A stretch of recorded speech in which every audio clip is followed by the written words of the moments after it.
Good afternoon, everybody, and you're very welcome to our final meeting of this year for the Rotary Club of Kilkenny. The meetings have taken place by Zoom for the last year, and hopefully during the next couple of weeks we'll be able to have face-to-face meetings in the Clubhouse Hotel or even externally elsewhere. I'm delighted to welcome my own son Rian to our meeting today, together with a number of people who will be joining us during the course of our conversation, including, I hope, Malcolm Noonan, who was our first guest last July.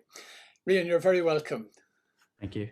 It's been 4 years since you've left Kilkenny to work in London. But before that, you had quite a reputation here in Kilkenny itself. You were the winner of the Young Entrepreneurs competition in Kilkenny College in 2001. And then the regional winner in 2002, and came second in the national competition in May of 2002. So your entrepreneurial zeal came through early.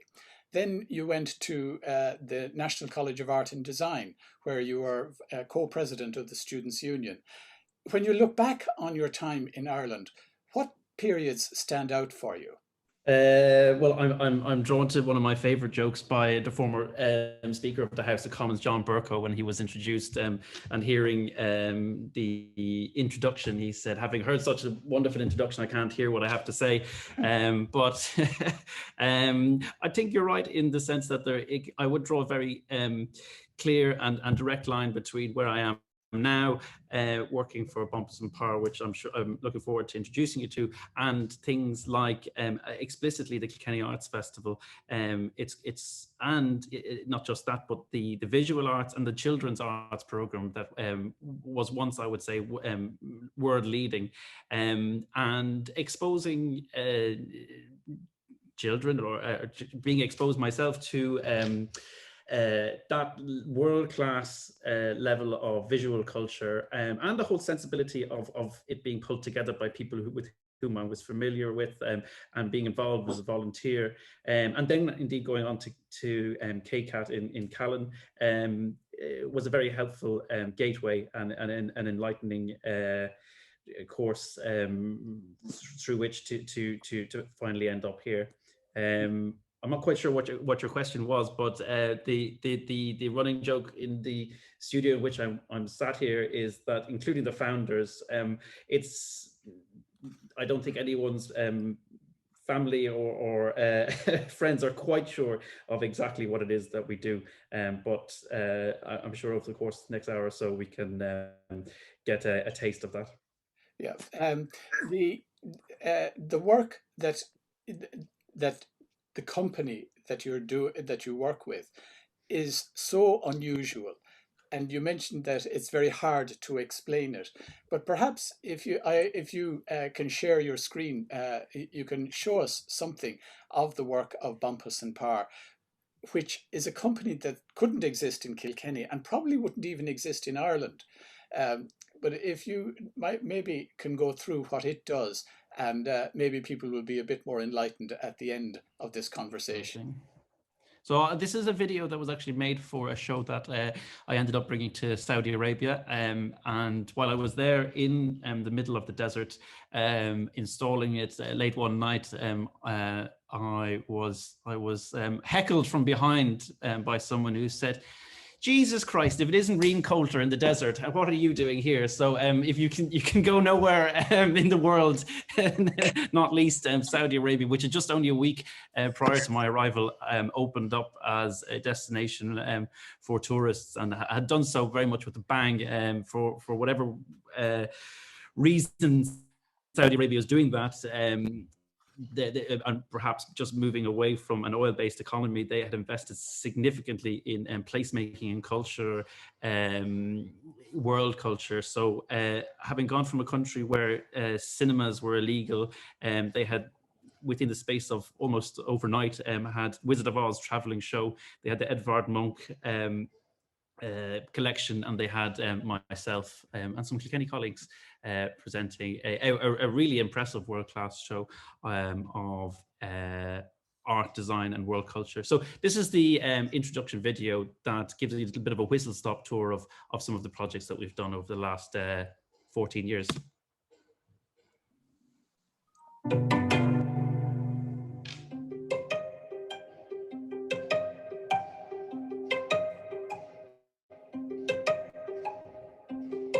over a decade, London-based studio Bompas and Parr have been testing the limits of multi-sensory, culinary exploration.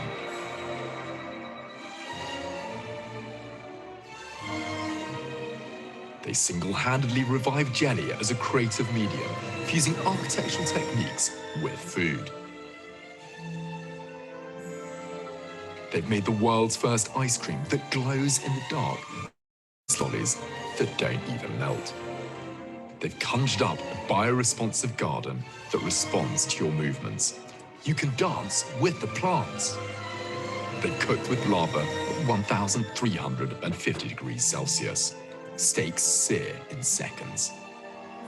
They've even created the world's first multi-sensory fireworks for 250,000 people. But there's one question they haven't answered. What would it be like to taste a fragment of the sky?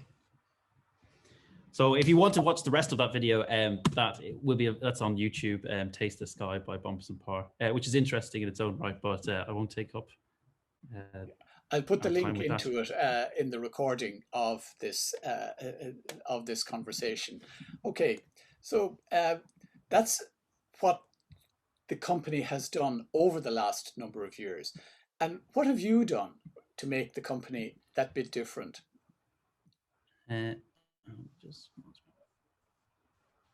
Well, that's a good question. The studio is a reflexive mix of different professions. So we have on this side of the wall a development kitchen where we would do things that you would probably associate with chefs like Heston Blumenthal or Joel Robuchon or Marco Pierre White, people like that. And on the other side of the studio, then you've got design and architecture area, and a workshop. So I bring the two sensibilities and the two professions together. Originally starting out as a event manager, looking after things like dinner parties and doing everything from interpreting the client's brief and fusing food and architecture together to create an experience that is utterly unique.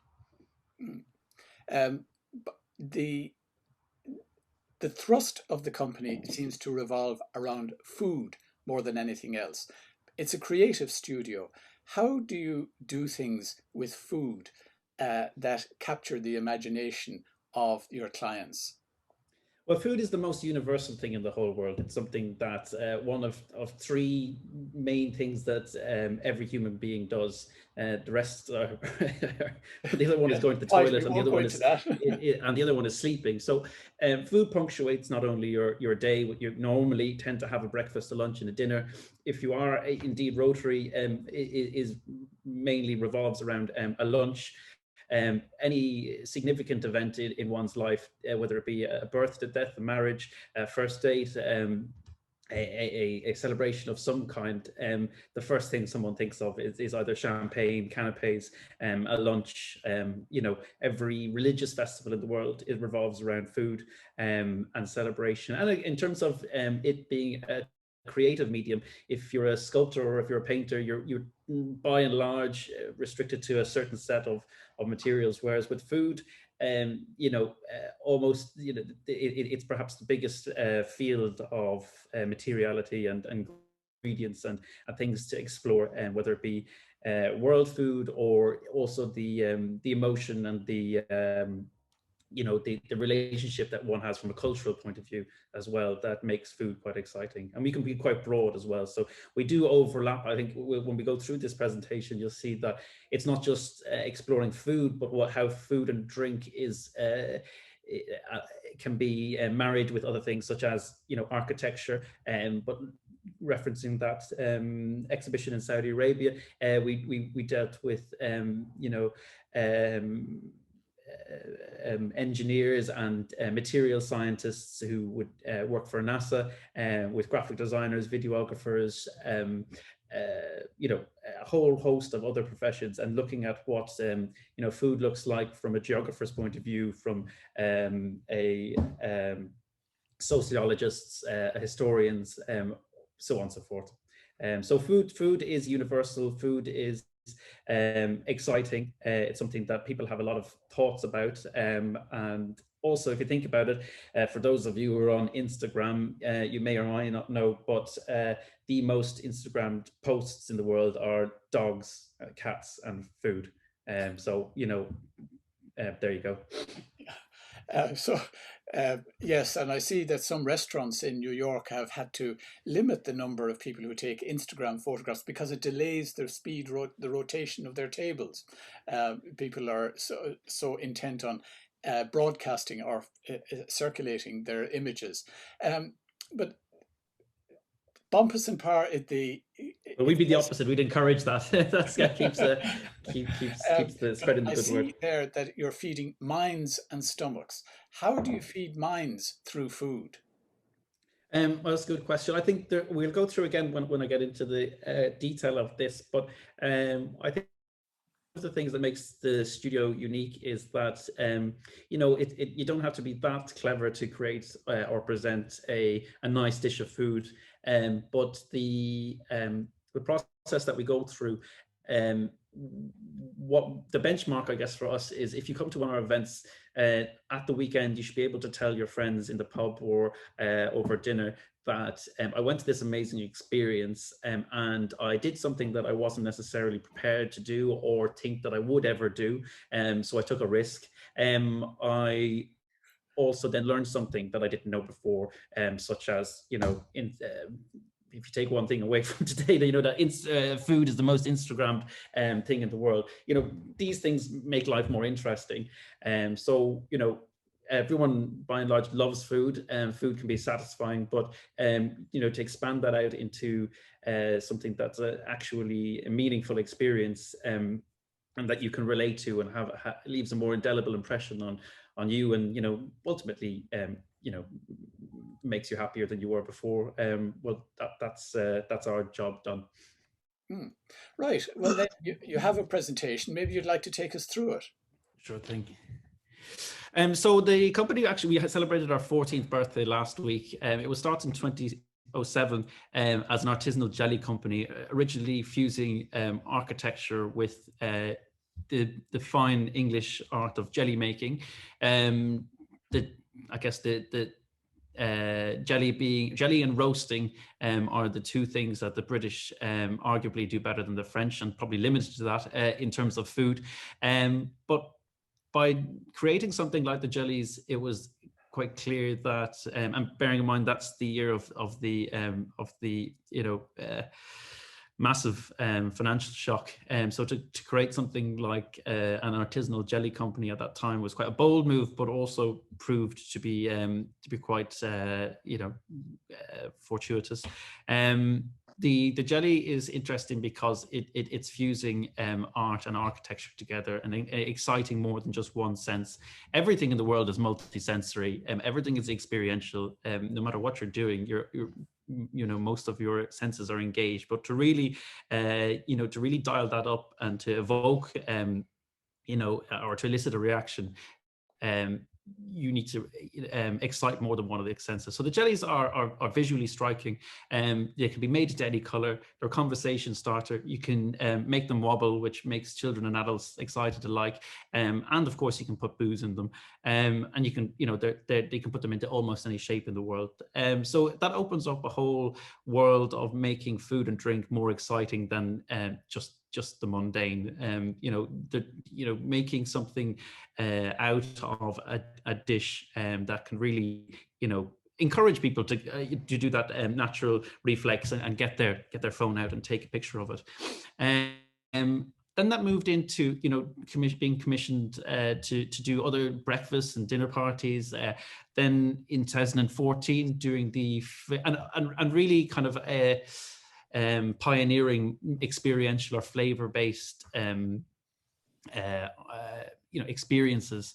2014, doing things like the multi-sensory fireworks for the New Year's Eve celebration in London South Bank, flooding the roof of Selfridges with tons and tons of iridescent or bioluminescent water to create a boating lake, also then designing the tasting tap rooms in the Guinness Storehouse, and also the alcoholic architecture. Again, a gin and tonic is a gin and tonic, but if you can breathe a gin and tonic through your eyes, your nose, the pores in your skin, and kind of attain the consciousness of a gin and tonic, that's more exciting. Then a couple of other projects that are listed here are the world's first vegan hotel. So that was creating a hotel suite that was made in, if you think about it, everything from carpet to leather to wax is animal based. We're certainly full-time carnivores here, but it was more a thought-provoking installation to really kind of consider all of the different materials that go into building something like a hotel room. And then also we've moved a lot recently into the pandemic excluded with experiences for brands. And being totally pioneering and being responsible for world first activations are what give us the reputation for the work that we do. So, the world's first architectural jelly, world's first breathable cocktail, and the organ that's behind me was created for Johnny Walker a few years ago, which explores the cross-modal relationship between musical notes and flavor notes. So if you were to say something like a lemon could sing and a potato could sing, what would they sound like? And if you also think of something like the Sugar Plum Fairy, without hearing that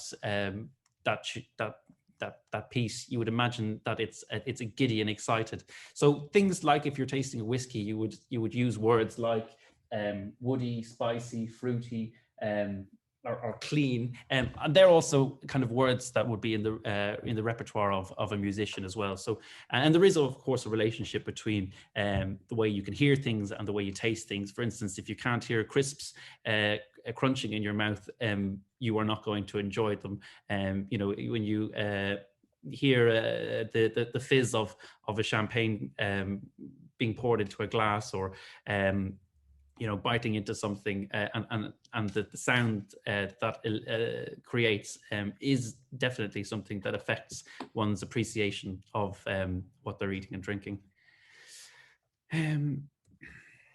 So over the last 14 years, we have done things like found the British Museum of Food. If there's a museum for chairs and cars and portraits, there surely should be something to celebrate food and drink. So 3 years ago, we had the first major inaugural show, which was all about ice cream, looking at the invention of the creation of chilled desserts going back to well before AD in China, to things like glow in the dark ice cream, put coffee into space, and 10 million people have come to our events in the course of those last 14 years. Can I just ask you, just before you move on, about the glow in the dark ice cream? Was that edible? It was indeed, yeah. And the secret ingredient whatever made it glow in the dark didn't make it glow in the dark in your stomach, I presume. No, well, there's a couple of different foods that will naturally glow in the dark if they're exposed to UV light. What we used was actually a combination of vitamins and things like marshmallows, any white foods, salad leaves, they will all glow on or change color under UV light. That's great. So the work that we do at the moment and what pays bills, keeps the studio going, is brand consultancy. So a brand would come to us and say that they have a product or a thing that they want us to celebrate and promote for them. And that we could also then, create a London-based experience where people are buying tickets to experience something, whether that be the alcoholic architecture or the Lost Lagoon that we did for Captain Morgan. Creating new F&B products, things like the glow-in-the-dark ramen, the ice creams, events. We also then publish our own books and reports, and then also working into the visual virtual space as well. This is what the studio, which is in the grand scheme of things for a creative agency, is relatively small, but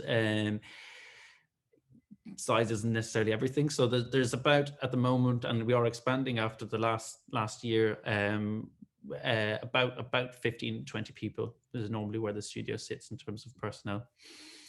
So this is perhaps the interesting thing about how the studio works, and the manifesto and the thinking, the modus operandi of what we do. So the kind of founding phrase is the road of excess leads to the palace of wisdom. You never know what is enough until you know what's more than enough. It's kind of like Mick Jagger said, anything worth doing is worth overdoing. And what that means is basically, just pushing things to the limit, and then see what does a little more than one would expect look like. So whether it be just an extra act of generosity for a guest when they're leaving an experience, or expanding the scope of what you're doing, the sky's the limit, but we'll go all the way up there. Yeah. The values are, you can never know too much, and as I said, with working with various other professions, whether it be engineers or geographers or videographers or copywriters, graphic designers, you're learning something, and they're bringing a sensibility and a knowledge to your project or what your agenda that you probably wouldn't have been aware of otherwise. Being completely driven by innovation and creativity, and always with the agenda that you want to give a really generous, positive experience that really makes guests feel special. Every detail has been so acutely manicured that they feel really looked after and special. So that means, across the studio, I mentioned we have an R&D kitchen here. We have a workshop. Everybody gets involved in prototyping things, trying things out. We have a library there of almost thousands of books at this stage that span yes, food and drink, but also looking at things like chemistry, climate, pyrotechnics, engineering, history. Also, there is quite an extensive section at the bottom of that library about sex and death. Collaborate with people, and always thinking and questioning what does better look like. This is a small pool of the clients that we worked with, to realize some of the projects that we've done, and we work for ourselves and also for these clients. This is the Lost Lagoon for Captain Morgan. That was another boating lake that guests really entered into to discover the whole kind of complexion and palette and history of Captain Morgan as a drink, and looking also about ultimately guests pay to come to that experience. So that's a win-win. If you can get someone to pay to be advertised to, that's quite an interesting business model. How do you do that? Well, that was I guess that was an aggregate in terms of the contract that we had with them, was that they would pay for it up front, but then guests would also pay tickets sales. So there was a dividend there for everybody. As I said, education, learning, inspiring is important for us. This is the Scoop ice cream show that we ran 2 or 3 years ago, charting the entire history of ice cream from when they used to import ice from from Scandinavia and sell it as a ultra luxury commodity for cocktails and also for medical uses as well. And then how that then became, ubiquitous, and also things like organized crime and ice creams. The whole history was in there, warts and all. Organized crime and ice cream doesn't seem like. Well, if you're an ice cream van driver and you've got a couple of estates, or you're a turf, and someone else decides to edge in on that, then there's a problem. So that was particularly a problem in Glasgow up until quite recently.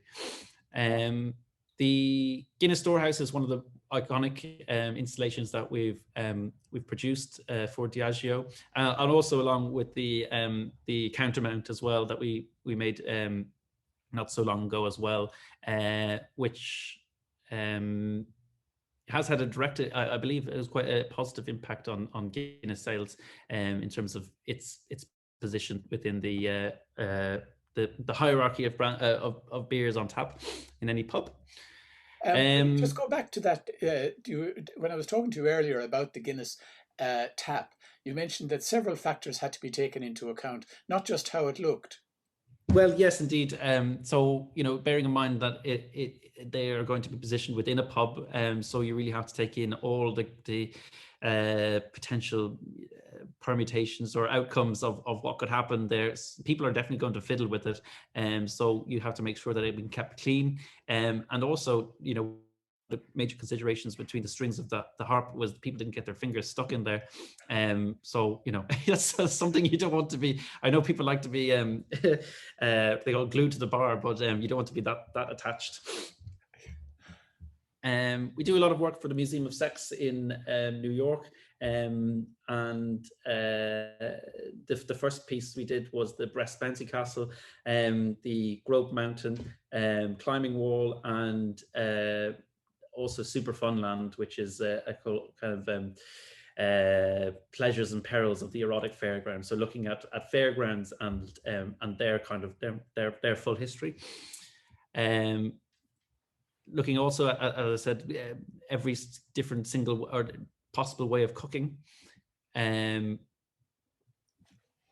Our books that we've created, everything from cocktails, feasting, making the mundane exciting, and also last year we published a book called Ghost Stories of TripAdvisor, and looking at reviews that guests had left of supposedly haunted B&Bs and guest houses, and just publishing that verbatim, which was quite interesting.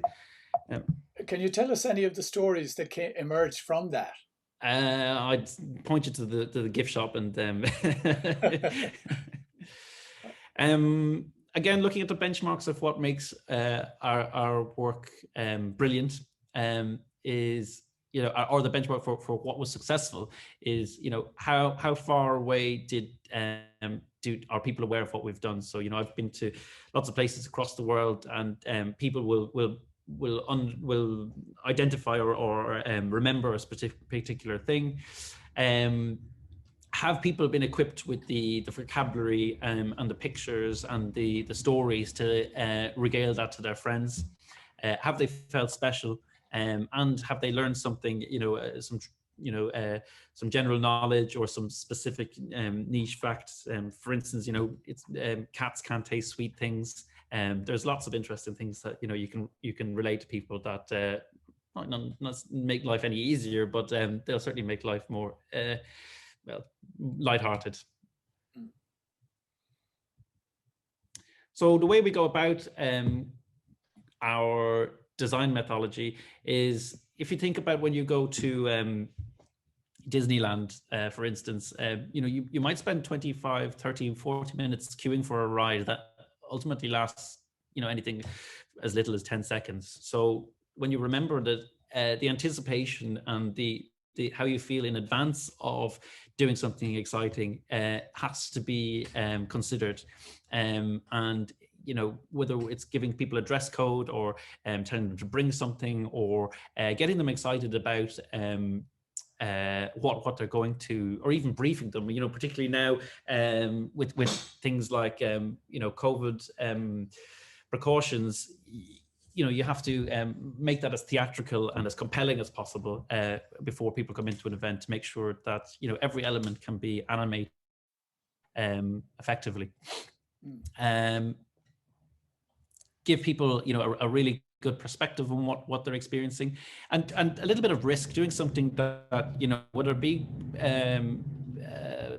boating around in a pool of fluorescein on the top of Selfridges, or doing something else, like going into a big chamber of mist. It's slightly unnerving, and it's a little bit perhaps exciting, but also that risk gives it and that reveal give people a sense of reward.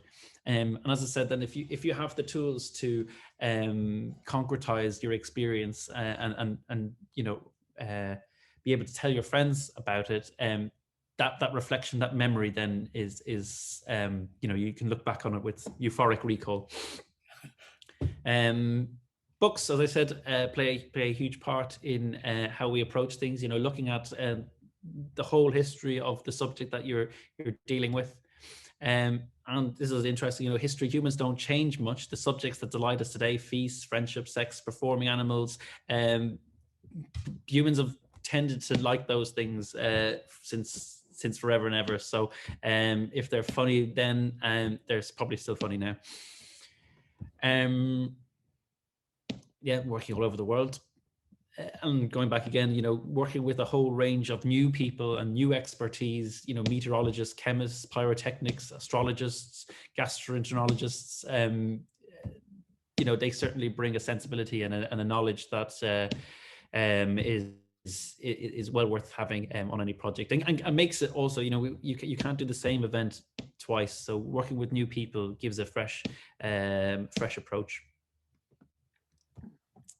I think we'd like to see ourselves in the early adopters in terms of pioneering different trends and ways of innovating. So we just have to be a little bit ahead of the curve, no matter what it comes to. When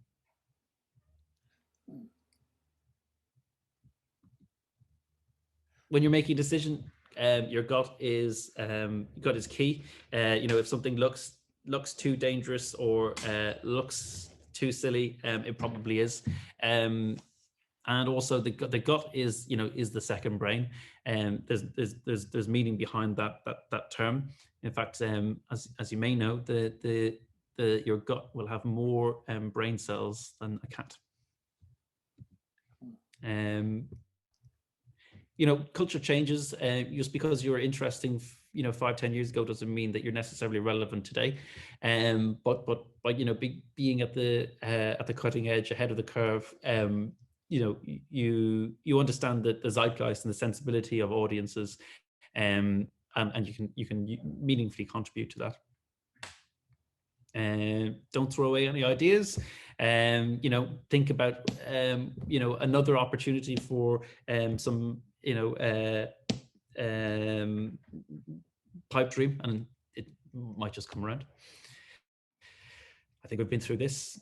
1,000 miles an hour. It's important to have fun in the creative process. If you're not having fun, then something is wrong. Whether you're working on a cleaning product brand or a global drinks experience, you have to find the enthusiasm to see it through, and then the results will be just as tremendous. Good design considers everything. Good design engages all the senses, and it's interesting. We think we have 5 senses, but there really does have to be more to it than that. Your sense of humor, your sense of balance, is not just touch, sight, sound, and smell, taste. There are anything up to at least 20, they say. Collaboration enriches everything you do. Experiences are driven by narratives, so you have to have a good host that will bring you along and complement the experience you're at. Much like when a waiter presents your food, you'd like to know a little bit about it, you'd like to be treated nicely and perhaps pampered a little, but they have to know their place as well. Education can be entertaining. You can learn something. It can be fun. Boring things can be exciting. You can make, your breakfast, lunch, and dinner. You can spice it up. If you want to. It doesn't, or you can, even going to the park to eat your sandwich can be just that little bit more rewarding than not. And making things digital and making things shareable does enrich it. It allows people to be the authors of their own experience and to share that with their friends. This is going through those points I mentioned. So I'll just take you through some of the experiences that I've referenced. British Museum of Food, and looking for a new home, permanent home for that, and to have that, just like you would have the Design Museum or the Transport Museum or Science Museum. Food and drink, certainly could do with a home to explore its history and its future. The alcoholic architecture, that had a global reach in terms of social media interactions of well over 1 billion people. The voyage of discovery on the roof of Selfridges. So that was a huge job to ensure that the building, which is one of the most iconic in London, perhaps in the world, in terms of the world's biggest commercial thoroughfare, flooding the roof with tons of water. You'd really want to make sure you were doing your due diligence and your structural risk assessment.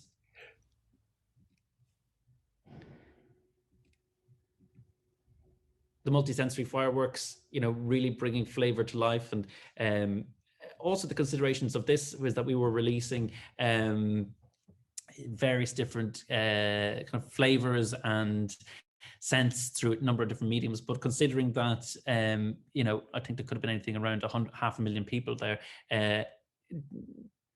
Despite those raw natural products, you've got to be, acutely prepared for the fact that they've got to be hyper allergenic, that they, comply with everybody's potential ethical or religious persuasions. So that, they all have to be alcoholic free, meat free, and non-inflammatory. For instance, when the yellow fireworks went off, you could smell bananas. When the green ones went off, you could smell apples, so on and so forth. Another boating lake, be quite a good winner. The Guinness tasting rooms. These are the dinner parties that we were, that were used to be a major feature of our day-to-day work, creating, incredibly elaborate dining experiences. This is all one event.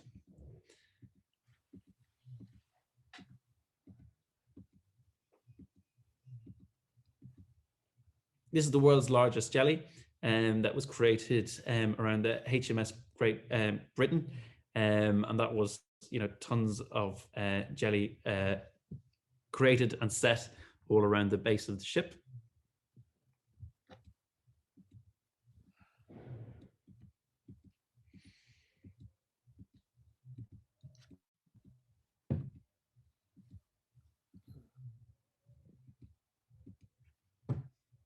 Dinner of the Twits. You worked a lot with the Dahl estate to bring to life. Well, this one was particular, the Dinner at the Twits. That was a kind of a theatrical dining experience with actors, and all the food corresponded to the book. That was it, like really an immersive kind of theater, multi-sensory food experience. This is the 200 Club, and that was over the course of 24 hours. The diners were served 200 consecutive courses, one after the other. That's about one course every 7 minutes and 14 seconds.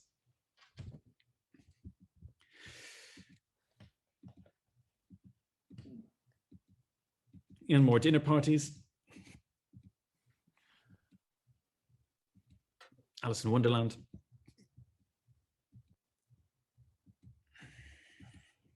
And there you go.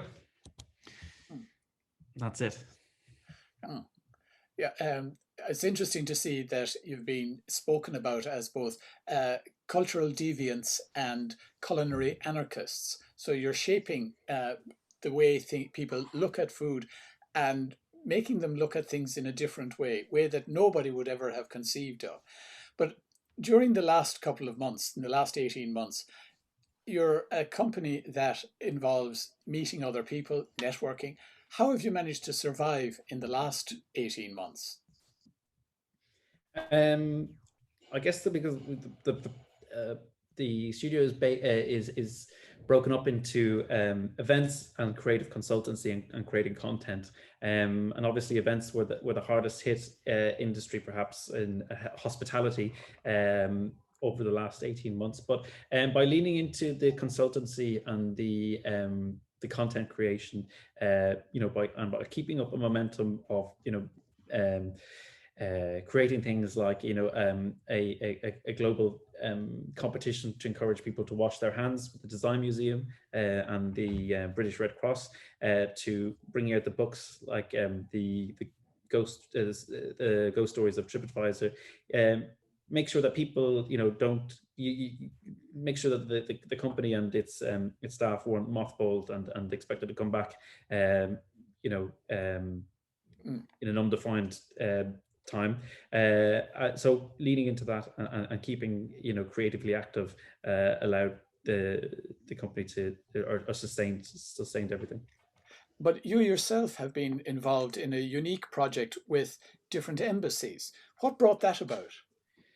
Well, Anthony Bourdain said the barbecue won't cause world peace, but it's a good place to start. Everything from the Last Supper to Gordon Brown and Tony Blair carving out the leadership of the Labour Party in the early 90s, or which was named after the restaurant they carved that deal out in. Boris Johnson going to meet Ursula von der Leyen before Christmas to hammer out the nitty gritty of the fisheries deal. She served him fish. The G7 was primarily, corridor diplomacy and a barbecue. And when you offer people food, and it's the ultimate gesture of hospitality and generosity. So it's a good place to get things done. I spoke to a couple of MEPs over the course of this project, which is called diplomatic dining. Where do you get things done? It's hardly at a coffee morning being lobbied to in a parliament. No, it's in a restaurant with nice food, with drinks, and a little bit of slapping, not stabbing.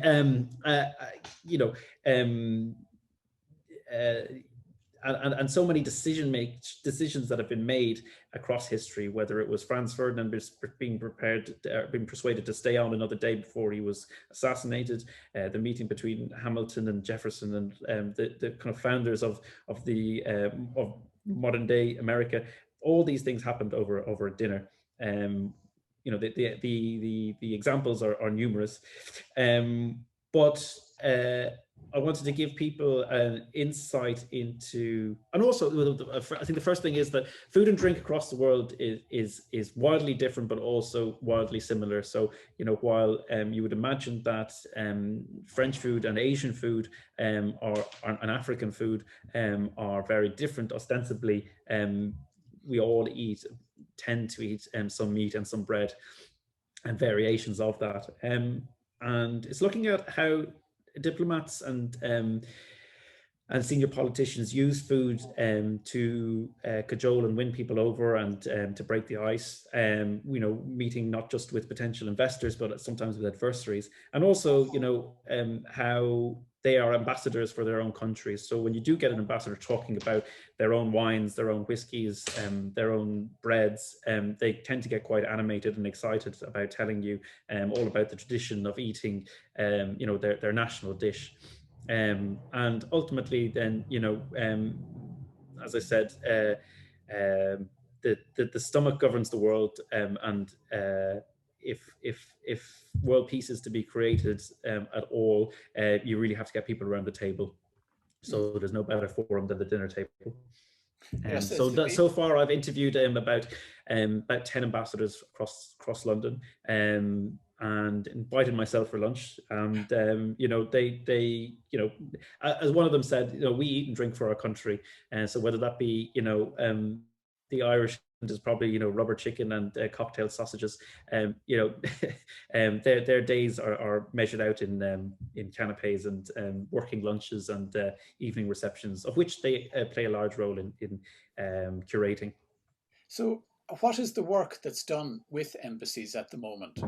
Apart from Well, as I said, the very important work of me inviting myself for lunch and asking that they give me the full royal treatment and tell me a little bit about their food and their drink culture. And well, why wouldn't you take that opportunity if your main export to the UK is wines, say for instance, Georgia and South Africa? That's the biggest trading commodity, and also to encourage people to learn more about their culture and to potentially to invest or at least visit the country, and that's one of the things, the primary incentives for people traveling is to experience different foods across the world. When you look back on the 4 years that you spent with Bompas and Parr, what's the event that stands out most for you? That's like I'll pass on that question. Well, presumably, I think in the last 4 years, there've been well over 100. The studio is quite insatiable in terms of the workload and the ambition that it has. That could even be a small. I think perhaps if it was pushed, it was a small kind of Waffle House breakfast for a group of young cosmetic influencers, but we had such a good time installing it and relaxing with the clients afterwards, and that was exhilarating in its own right to get in and out and do something fun and have a couple of drinks by lunchtime. Yes, it's not just the running of the event, it's getting the feedback afterwards and establishing a relationship with the customer. Yes. Well, that helps certainly. The customer. Well, I guess when it comes to persuading them to do something that could be slightly provocative, the customer isn't necessarily always right. But it's nice to be proven right at the end, and that they were persuaded to do something that that was groundbreaking. Yeah, you've had to act. I mean, a company like Bompas and Parr in the private sector has to act as persuaders and to encourage clients who are reluctant to engage in a provocative promotion. You think of Benetton and how they were provocative in their advertisements. Are companies generally open to new ideas? Well, I think so. These are the trendsetters, and particularly if you're doing something that's heartfelt and that's quite genuine, and not being gimmicky for the sake of it, but if you are doing something that you genuinely want to challenge people in a positive and constructive way, well, that's worthwhile. You can never really do something provocative for, as I said, for the sake of it, because that the consequences of that are pretty unattractive. I think that's perhaps the best way that we can draw our conversation to a conclusion and looking positively at things. But I'd just like to open it up if there's anybody who's watching at the moment would like to ask Rian any questions. If you do, just unmute yourself and open up. Rian, I've been involved in product development for a long, long time. I have to say this was one of the most spectacular and mind-bending presentations I've had. I'm just curious, it seems like a lot of the activities you do are events and location-based, they're specific to that. And I'm just wondering, are there any examples in the 14 years or however long the company's been in existence of day-to-day consumer products that are on the shelf now that were influenced by something your company did? That's a good question. Probably not actually, but that's something we are looking to change by bringing out our own range of. As I said, the company was founded on the artisanal jellies, which are, have been and always will be very, very popular with adults and children alike. So we are looking at doing our own range of jelly cubes, and also all the paraphernalia that goes with it. But in terms of products that have been that we've done food and kind of like food and drink consultancy on, probably only things like glassware and bottle design for whiskies and spirits. But anything else, I'm not aware of that, but we will change it. I noticed that you've got some significant multinational food manufacturers in the list of brands you put up that you've worked with. So where would you fit in? Like, I can understand the manufacturing base, and I can understand the development kitchen. I can understand internal company marketing. Where would your company sit then, dealing with those large multinational food companies? We'd be the kind of point of contact to receive their brief, and then we would prototype whatever it is that we would like to do, or we suggest here in our own kitchen, which is limited in its size and its capacity, but then to engage very specialist experts in food innovation, whether that be a flavor house or someone testing, and certifying pH levels. There are people that are much better at doing that than us, so we would engage them on their behalf. Okay. Thanks, very Joe. Interesting. Thanks very much. Very interesting. Ian, can I make a comment? Please do, Robert. Right. Well, thank you, Ian. Just a comment and a quick question. I know that in your products you make great use of aerogels, which are incredible materials, which are mainly used in the space industry these days. Correct, yes. Put them in perspective. What I'm sure you know, but the other observers might not, is they were originally developed in the 1930s by an American farmer called Kistler. And he was trying to investigate why table jellies stood up. So I think putting the aerogels back into food, you've taken it on a lovely circle. Great for that. My question is, you're obviously a man of incredibly good taste, particularly in shirts. So when are you going to get back the one your dad's nicked?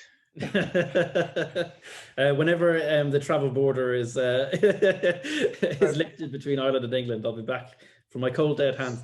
And indeed, if you watch the rest of that Taste the Sky exhibition, it was indeed influenced by Kistler and his dream to extract the moisture from a jelly, and that resonated quite nicely with the agenda that we were, or the theme of the project, which was Taste the Sky, and it was in a sky lounge in Dammam in Saudi Arabia, and about celebrating, the weightlessness of aerogel, which, as you say, is primarily used in space technology. So yes, very interesting indeed. Well, aerogel, I know, is a superb insulator, and that lava is molten rock. It's at 1,000 degrees centigrade. So I presume when you're cooking the steaks with lava, you're handling it all with aerogel insulators in there. Well, aerogel you'll find in probably your sports jacket, right, as more likely than you will find it in a meringue. Great. Is there anyone else who wants to ask Rian any questions or to make any observations on what you've heard this afternoon? I don't see anyone coming up, so I'd like to say thanks to everyone for joining us today. We'll send out a recording of today's conversation later this afternoon, and because I know a lot of people did say they couldn't make it today, but are anxious to see the recording. I'd like to thank Rian for making the time available, and say the shirt is not making its way back to you, as it was a gift from Rian for Christmas, and he went through quite a lot to get it here, and I'm not sure that it'll ever be let go. Anyway, thank you very much, Rian, for your time and for the work that you're doing. It's great to see such creativity getting an opportunity to be used in such an imaginative way. And thanks everyone for joining with me during the over 30 conversations that we've had over the last year. Today is my last Monday as president of Rotary Kilkenny, and I look forward to handing over the chain of office, which was very much underused in the last year. I hope to be handing it over to Stephen during the week, and next Monday we'll have the first meeting by Zoom with Stephen Costello as our new incoming president. Look after yourselves, everybody, and thank you very much for joining us today. Bye-bye now.